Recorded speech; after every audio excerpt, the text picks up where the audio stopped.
Ada, how much for a night? You know if you pay my money. Shameless girl! Go get a life! Look at her! They called her useless. Everyone in Enugu laughed at her every time she passed the street. They called her names and wrote her off as hopeless, all because of the way she dressed and lived. Mothers warned their daughters never to become like her. She had nothing, no family, no future, just pain and mockery.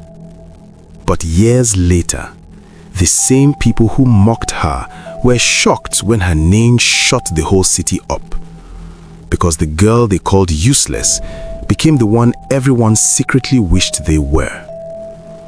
And what changed her life was not education, beauty, or luck. It was one decision nobody saw coming. Hello, my wonderful viewers. Before I tell you the full story, please support my work by liking this video, subscribe to my channel, and clicking the bell to get notified whenever I post a new story. I promise you're going to enjoy this story and the ones I will post in the future. Thank you, and God bless you. In the busy streets of Independent Layout, Enugu State, lived a girl named Adanma. She was known by almost everyone, but understood by no one. People didn't know her real name. They didn't care to know it. She was known by gossips, by pointing fingers, by warnings spoken softly so that children could hear. Mothers would pull their daughters closer whenever Adanma walked past, lowering their voices. Don't dress like her. Don't live like her. Don't end up useless like that girl. To the people of Independent Layout, Adanma was an example of what not to become. They used her as a warning, a story to scare the next generation into obedience, into manners, into so-called decency. But they didn't know the real story. She walked the streets in short skirts and tight tops that left little to the imagination. Her hair was never the same for long. Today, bright red, tomorrow, golden blonde, sometimes shocking colors that made her impossible to ignore. She wore shoes that clicked loudly on the pavement, carrying herself with a rhythm that said, I see you, I hear you, but I am not afraid.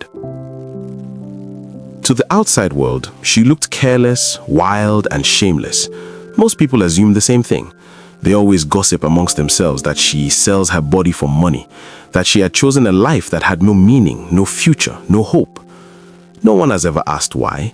No one wondered how a young woman might end up dressing for survival instead of dignity, or how life could break someone so deeply that even mockery stops cutting, stops hurting. They didn't ask about the loneliness she carried, the nights she went hungry, or the fear that had made her build walls around her heart. They simply labeled her useless and moved on. But Adanma doesn't even care about whatever they say about her. She walked past them with her head held high, puffing clouds of cigarette smoke into the evening air, pretending the words didn't matter. She pretended that their laughter bounced off her like wind off a wall. She smiled sometimes, not because she felt happy, but because it was easier than showing the pain behind her eyes.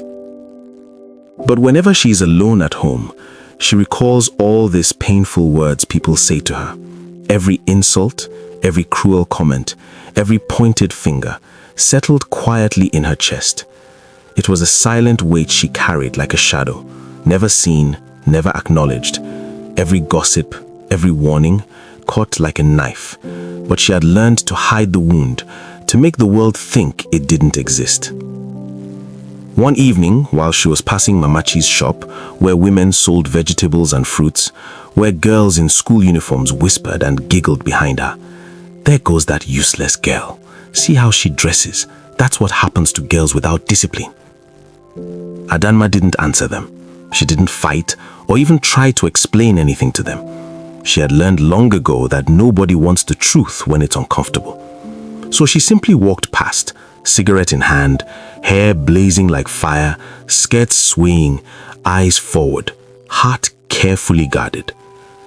She had become a mystery that people loved to judge, a warning that mothers pointed at, a story that children repeated without knowing its meaning. And still, she moved through the streets of Independent Layout with a rhythm of her own, as if she were waiting for something or someone who would finally see her for who she truly was, not for what people had decided she must be. The whole of Enugu saw a wild, reckless, loud girl, a girl who seemed to belong to no one and to no place. But the truth was different. Adanma was carrying a story too heavy for most to understand, a story that had forced her to be stronger than anyone could imagine. Adanma's life was not always like this. Before the streets of Independent Layout knew her for all the wrong reasons, she had been just a child, small, curious, and unprotected in a world that had already made its judgment. She never met her mother. Her mother died shortly after giving birth to her, leaving behind only a fragile bundle of life in the hands of strangers. After her mother's death during childbirth, her father accused her of being a witch and of bringing bad luck, of bringing death into his home. For that reason, he abandoned her and fled. Adanma, at a tender age, was left in the care of her maternal grandmother, an old woman with a bent back, wrinkled hands, and a stubborn love that refused to give up.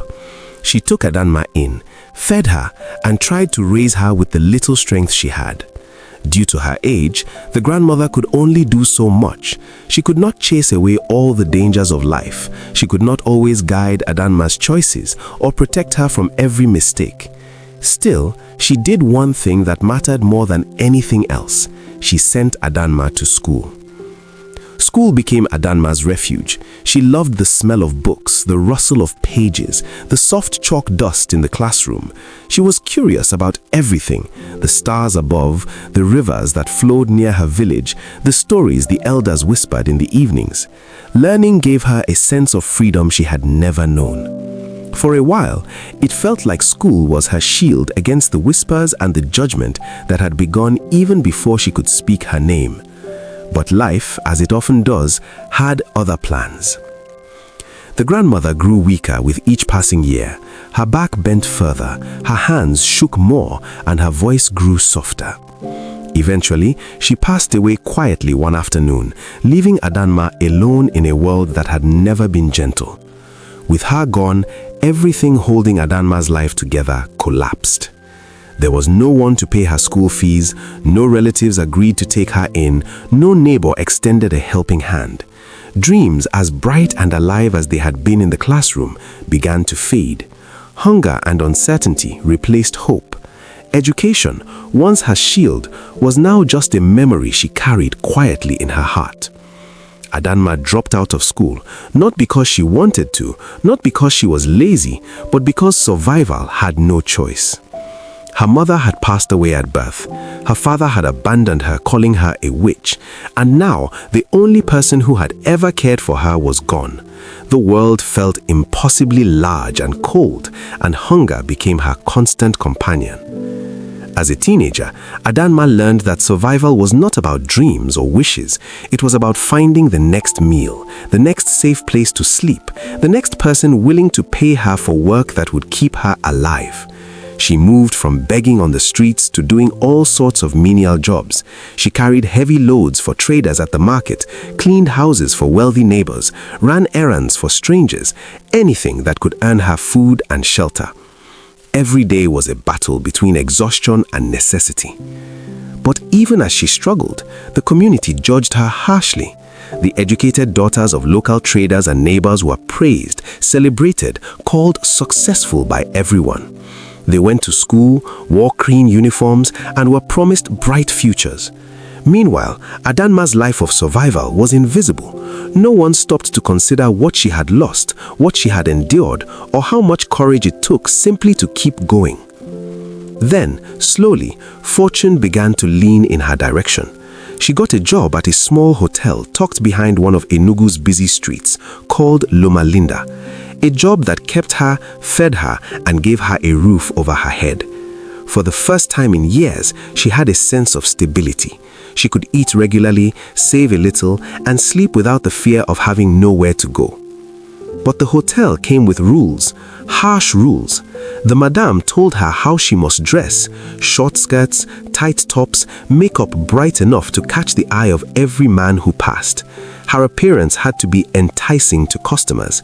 It was a job requirement, a way to survive in a place where money spoke louder than morality. The people of independent layout didn't know this. All they saw was a young woman in skimpy clothes, walking the streets, smiling at strangers, seemingly selling herself. Mothers would always warn their daughters about her. Don't be like her. People gossiped and laughed at her whenever she passed, never stopping to ask the truth. What they didn't see was the life she built in secret.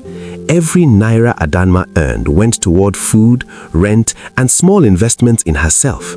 She secretly enrolled in private classes, wanting to finish the education that life had stolen from her. She dreamed quietly of becoming somebody, someone more than the shallow labels the world had given her. Every day was a juggling act. She smiled when she had to, faced mockery with a raised chin, and endured judgment without complaint. Every insult, every side glance, every finger pointing at her only fueled her determination to rise above the world's misconceptions. Adanma had learned to hide her pain beneath a mask. She had learned to walk the streets as if their gossips could never reach her. But deep down, every humiliation strengthened a secret resolve. One evening, as the sun dipped behind the tall buildings of Enugu, a businessman returned from years abroad in America. His name was Nonso. Though he had built a life abroad, Nigeria was still home, and he had come back to visit his parents, who live in Enugu. By chance, he stayed at the very hotel where Adanma worked. It was a small place, the kind of hotel that had regular travelers. Adanma greeted him politely at the front desk, her voice calm, her posture upright, her eyes steady. Nonso noticed her calm and polite voice immediately. He had seen many women in his life, but few carried themselves with the kind of quiet strength he saw in Adanma. She was polite and attentive. After settling his stay, Nonso approached her with a question. Why is a girl like you, so decent, so careful, always polite, dressing in a way that makes people assume the worst about you? Adanma froze. For a moment, she wanted to shrink back, to brush him off, like everyone else had brushed her off before. But there was something in his eyes, genuine curiosity, not mockery, that made her pause. She took a deep breath and told him her story. She spoke of the mother she never knew, of the father who had abandoned her at a tender age. She spoke of the grandmother who had raised her with love, only to die when she needed her most. She spoke of hunger, loneliness, and survival, how the streets had slowly claimed her, and how work at the hotel had become her lifeline. Nonso listened quietly, and when she finished, he reached into his pocket and pulled out a business card. He handed it to her with a gentle smile. "Call me whenever you're free," he said. "I want to hear more, and maybe I can help, if you want me to." Adanma held the card in her hands, feeling the weight of it in a way she hadn't expected. After that first meeting at the hotel, Adanma and Nonso began staying in contact. They started with small messages, short calls, simple check-ins. But over time, those small connections grew into a steady support system, one that Adanma had never experienced before. Nonso offered her help in many ways, but always respectfully. He didn't demand anything. He didn't try to take advantage of her. He simply believed in her at a time when almost everyone else had already given up. One evening, while they were talking over phone, Nonso politely said to Adanma, "Can you stop the work you do? Stop dressing the way people expect you to. Believe in yourself. You are worth more than what this world has led you to think." Adanma hesitated. Years of survival on the streets had left deep scars. The insults, the judgment, the endless whispers, they had taught her that no one really cared. Trusting someone again was difficult, but there was something different about Nonso. Slowly, that patience broke through the walls around her heart. She began to hope again. She began to dream again, and eventually, their bond grew into love. Not the kind that sweeps you off your feet in a day, but a love rooted in respect, understanding, and the quiet strength of being seen for who you really are. Days turned into weeks, and weeks into months. One morning, Nonso told her he wanted to help her continue her education, to give her the tools to build the life she deserved. Adanma agreed but couldn't believe what she just heard. She left the streets and the hotel work that had been so misunderstood. She started dressing modestly, carefully, embracing the opportunity to become more than mere survival had allowed her to be. Nonso arranged for her to move to Lagos and enroll at the University of Lagos. There, she began studying medicine and surgery, a world so different from the streets of Enugu, yet one she approached with determination and curiosity. The years were not easy. There were late nights, exams that tested not only her mind but her resolve, and moments when she wondered if she could truly belong in a place that felt so far from where she had started. But Adanma never gave up. Each challenge became a stepping stone, each obstacle a chance to prove to herself that she could rise above her past. And then finally, years later, Adanma graduated with a first-class degree in medicine and surgery. The girl who had once been mocked, who had walked the streets of Enugu under the weight of harsh judgment, had become a symbol of determination, intelligence, and resilience. Her transformation wasn't just about clothes, jobs, or titles. It was about reclaiming her life, choosing her path, and allowing someone who truly cared to help her rise. It was proof that even in the darkest corners, a spark of hope, belief, and support could ignite a life that everyone thought was lost. After years of hard work, determination, and the quiet support of someone who truly believed in her, Nonso proposed to Adanma, and she said yes. And soon after, they were married in a beautiful ceremony filled with joy, family, and a few tears. Tears of relief, hope, and the closing of one chapter of her life. They got married and relocated to the United States. Leaving Enugu was bittersweet.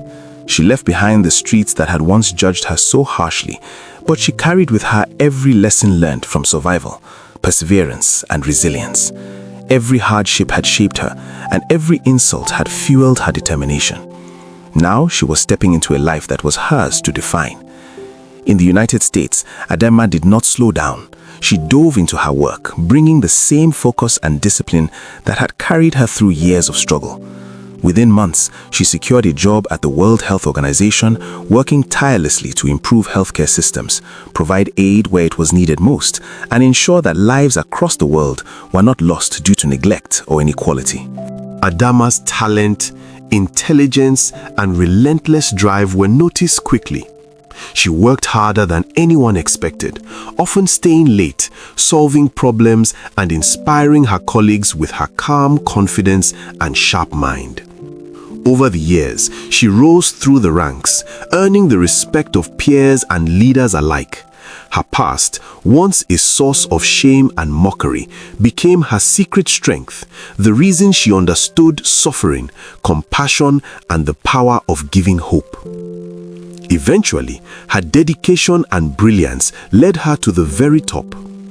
Adanma became Director General of the World Health Organization, a position that allowed her to influence global health policies, save millions of lives, and lead one of the most important agencies in the world. She had gone from being judged for her appearance in Enugu to being recognized for her vision, intelligence, and heart on a global stage. Yet even with all her success, Adanma never forgot where she came from. The streets of Enugu, the hotel work she had endured, the gossips and mockery, they were not sources of shame, but reminders of what one person can endure and overcome. She returned to Enugu not to stay, but to help those who needed help. She opened a vocational training center for young girls who had been broken by life, abandoned, or judged for things beyond their control. At the center, Adanma taught skills, shared wisdom, and offered hope. She reminded them that their past does not define them, that their choices and courage can shape their future. Girls who had once felt invisible or worthless found themselves seen, heard, and empowered. Even those who had mocked her, judged her by her appearance, or condemned her without understanding came to witness her transformation. Many apologized, humbled by the realization that they had been wrong, that the girl they had once scorned was now a woman who had changed the world with her courage, intelligence, and heart. Her journey was a beacon, a reminder that kindness, support, and determination could turn even the most painful past into a future full of hope.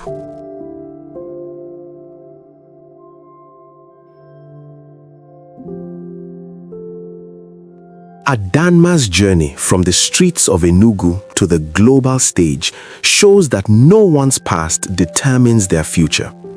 Through courage, perseverance, and the support of someone who truly believed in her, she transformed her life. From being judged and misunderstood to becoming a global leader and a source of hope for others, Adanma proved that every person has value and every struggle can become a stepping stone to greatness. Never judge someone by their appearance or circumstances. Everyone has a story. Support, kindness, and belief in one another can change lives. Challenges and hardships do not define a person. Choices, courage, and determination do. Please, if you enjoyed this story, don't forget to like this video, share it with others, and most importantly, subscribe to my channel.